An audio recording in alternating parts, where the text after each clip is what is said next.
Salutations everybody, it is Matty here today and we're breaking out the Nintendo Switch. I don't know about y'all, but I haven't used this thing in a hot minute. Feels like probably since Legends Arceus came out, I haven't used this. But of course, with the announcement at Star Wars Celebration that Star Wars Knights of the Old Republic 2 was coming to this bad boy right here, y'all already know I had to fire this thing up. See, it's still running right there. Check that out. Aspire was kind enough to grant me a review code for this game, so I've been playing it ahead of its launch, putting many hours into it, and thoroughly enjoying myself. Today I'm here to review not only the base game of Star Wars Knights of the Old Republic 2, but its port on Switch, and some of the hang-ups it does come with. This isn't a fully polished version of the game, sadly, and there still is the post-launch DLC to come, so we'll talk about the entire situation here and whether or not you should pick this up on your Nintendo Switch. Now let me start off by just saying, if you're a diehard KOTOR fan, you already know the answer. But for those who are maybe diving in for the first time, is this the optimal first-time experience? That's what I'm aiming to answer here. So if you're new here, you're into reviews, consider subscribing. Certainly we'll have many more on the way when games actually start coming out. We just did one on Diablo Immortal. That was pretty fun, a modern game. But we're back to our old school nature, talking about KOTOR 2. So subscribe if you're new. And with that, let's talk about what is absolutely one of my favorite games of all time. For starters, this is a port that is in some ways improved compared to the Knights of the Old Republic 1 port on Switch. That had been something we were begging for a while. And in a lot of ways, I feel like KOTOR 1 on Switch is the best place to play. The reason for that is because of the fact that the character models have scaled up a little bit. They made a widescreen resolution for Nintendo Switch, and overall the game looks better. That's one of the best selling points for, I think, KOTOR 1 on Switch. Whereas on PC, you can do the same thing, but you would need to mod it. It's not like, say, KOTOR 2 on Steam, where you go over there and there's up to 4K support, there's a ton of mods, controller support. It's all good to go for a modern audience. KOTOR 1 on other platforms isn't, and then you have the 4:3 ratio over on Xbox via backwards compatibility, where it still looks good, but Nintendo Switch was the first to provide that widescreen support for a game I adore, which again, favorite game of all time.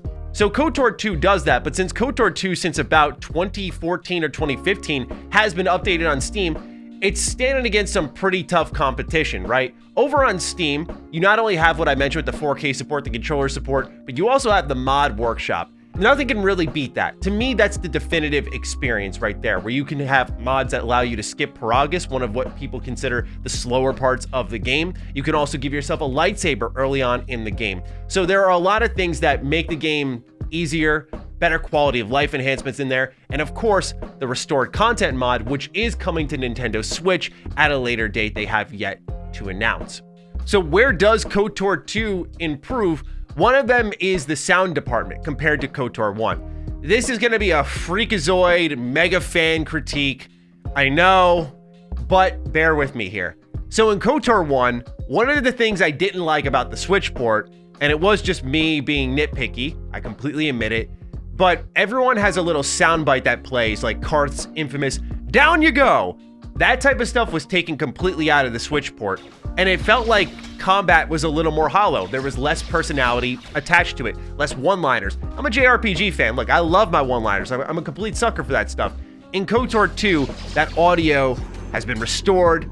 It's there. You got your one-liners. There's no random gaps. This feels like a true, authentic port of the original game, where I believe the KOTOR 1 port was taking the iPad version over to Switch, and they had to make concessions over on the iPad, and one of the best ways you can do that is compressing audio and removing sound bites, and so that's what they did.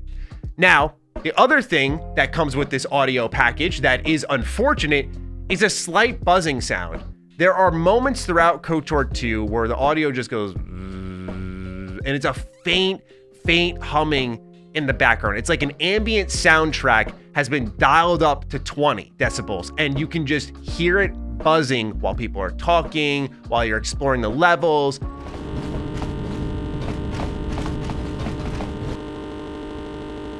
Sir? I'll need to confirm with command before we move to report. The Sith warship is empty, sir. And it only cuts out when you pause the game. So it's definitely a sound emanating from the environment. And it can get frustrating, especially if you're playing it in handheld, you're laying in bed, you're in a quiet room, nothing's really drowning out the sound in-game and around you. it can be something that you start to fixate on a bit, and it can get distracting. That's something I really do hope they iron out, but I have a theory as to why this is the case, and we'll discuss that in a moment because there are other bugs. One of them that you definitely need to be aware of is, I don't know the trigger for it, but it happens every now and then. Sometimes dialogue automatically gets skipped. This is not okay in any RPG ever, especially a game like KOTOR, which I'm going to be real with you all. I like the gameplay a lot for KOTOR. I think it's very underrated. However, it's not the main selling point. The main selling point is the story, characters, interaction, and the dialogue choices you can make. When dialogue is auto skipping and it's just out of my control and we're fast forwarding through conversations, even me as an expert, I'm like, wait, what just happened here? That is something that cannot happen. This needs to be patched. Is it frequent? No. Should it steer you away from the game? If you have other options, potentially. Maddie from the editing room here. Speaking of issues that may prevent you from buying the game, I got one for you that popped up in the middle of this review process. How about not being able to finish KOTOR 2 on Switch?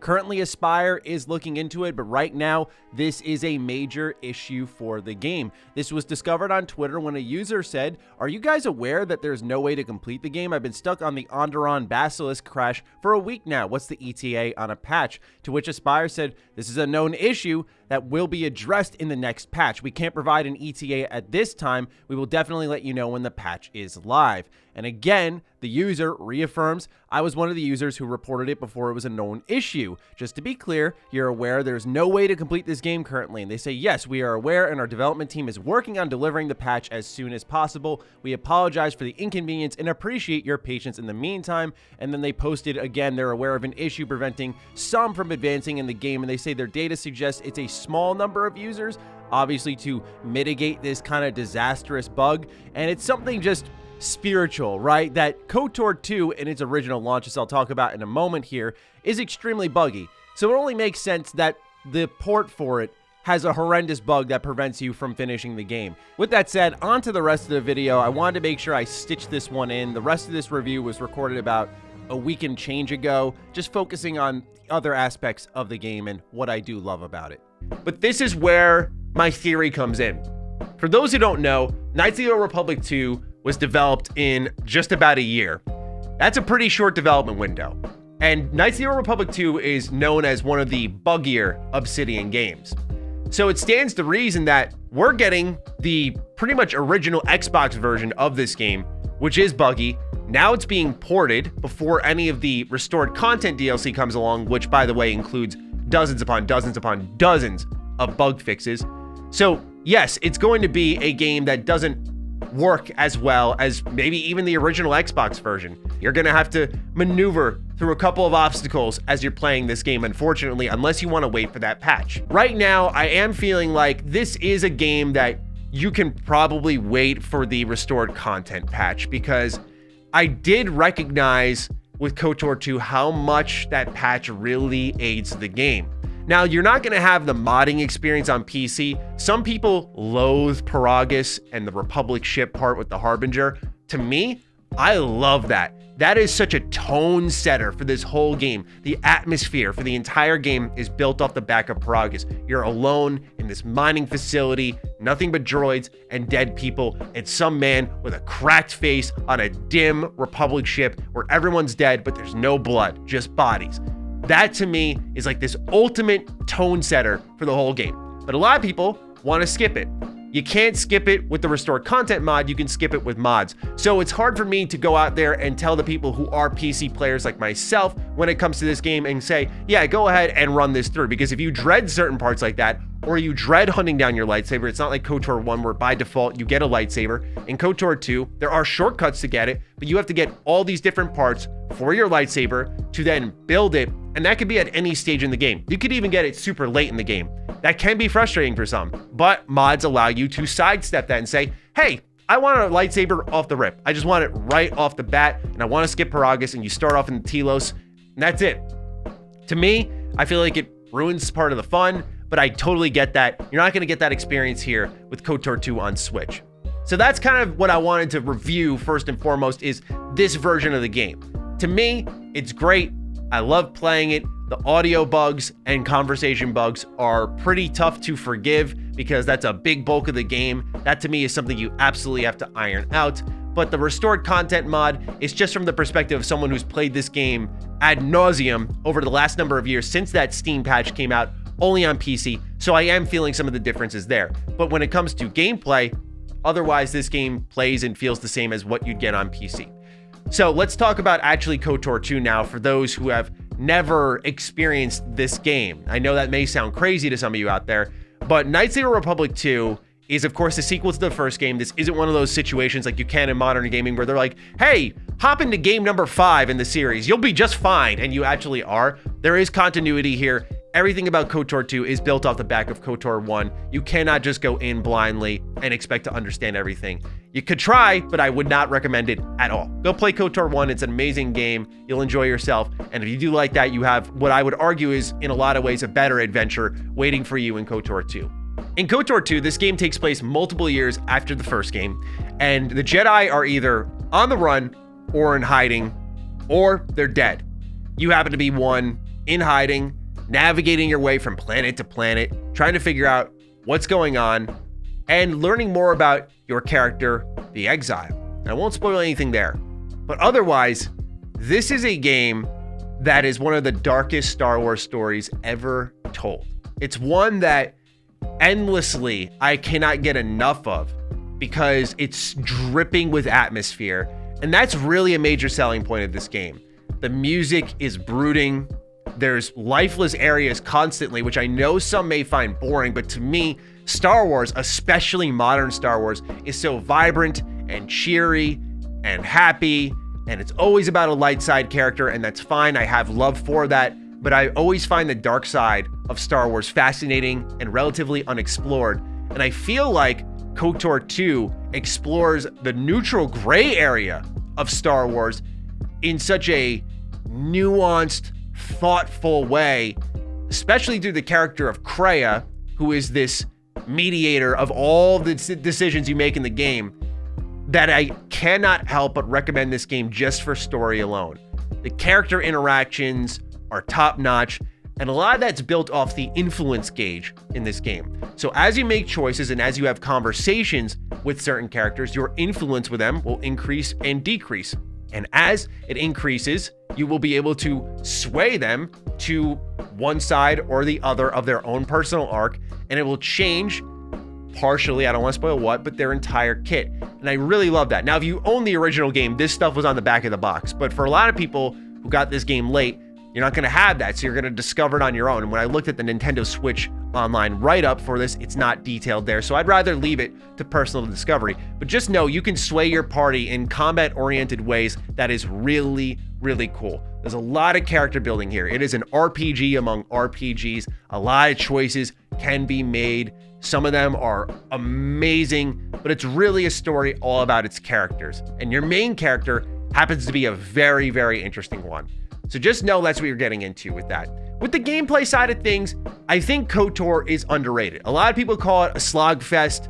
I don't really agree. Is it a flurry spam fest, as you'll see in my own gameplay? Yeah, of course. You're constantly using flurry. That is the best move in the game as far as I'm concerned, but there are multiple builds, and KOTOR 2 does add a ton of force powers, where in KOTOR 1, I always found myself spamming Death Field, right? Regenning my health from like 5 enemies surrounding me, wiping them all out. It was pretty easy. In KOTOR 2 though, there are some powers that I don't want to spoil if you haven't played it, that are really cool, especially dark side powers, because that's the cool part, right? You have light side, dark side, and you have powers that are assigned to each of those. So it's awesome, man. I just can't help but love this game from top to bottom.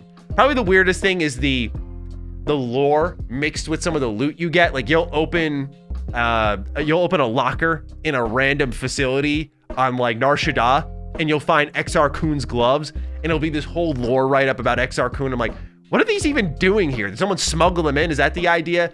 So they'll just have random awesome lore in this game that's kind of nonsense to Star Wars fans just because they're, why is this here? But otherwise, I just love this game to pieces, and I do recommend it. However, this Switch port to me is one that, you know, if you've never ever played it before, you played the first game, you loved it, you want to get some action on the second, yes, go ahead. But I will say that as someone who's replayed this game a ton, with the restored content mod. It does feel like a lot is missing there. Of course, the ending dramatically changes. That's really important, by the way. And the ending for a lot of people with the original KOTOR 2, it was not great. That is fixed in the restored content mod. It is a lot better in the restored content mod. Not only that, but there are a lot of additional cutscenes and character interactions that are included in this restored content mod that you need to keep your eye on.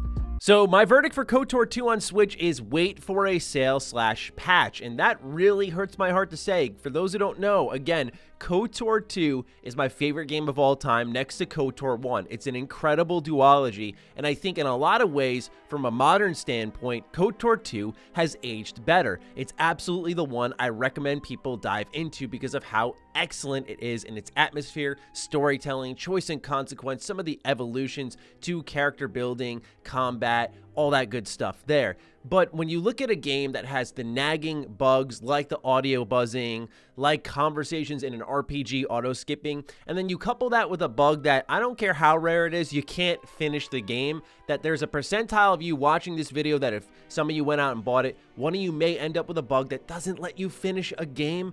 I'm sorry, but even in its most original buggy state in 2004, KOTOR 2 was a game you could finish. It's unacceptable that this bug exists, especially if they were aware of it and they tried to kind of hide it quietly until they could patch it, and then it was brought to the public's attention, so they had to say something about it. So yeah, I find this really sad to say, but you can't buy this game right now. As much as I'd love to say go out and get it, and this may work in your favor, because a lot of these problems like the audio buzzing, like the conversation auto skipping, plus a lacking of content like character cutscenes, new endings, the type of things that made this game way better are coming in the restored content mod. So that means as you're holding off, you're waiting for the thing that I think makes this game God tier, and it's going to become official content. So at this point, you're best off just waiting for that content mod to come out. I know that stinks because it may be a while because they have to fix this first and then get to that, but at this point, you may as well wait. You've waited long enough.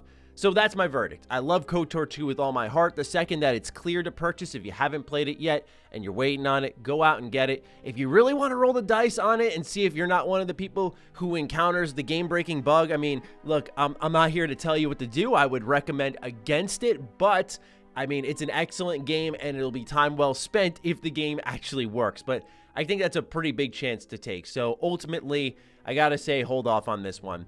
And that's all I have to say about KOTOR 2 for Switch. Thank you all so much for tuning in. Let me know your thoughts. I know this is a little bit after the launch of the game, and I do apologize for that. Again, a lot of coverage for Xbox and Bethesda, so that had to take priority, and this review was ready to go a while ago, and we had to keep pushing it back. So thank you for your patience. I hope you enjoyed. Again, sound off in the comments down below. Other than that, follow me on Twitter, follow me on Instagram. Those links are in the description down below. And a big thank you to all the patrons, all the members who continue to support the hell out of the content here.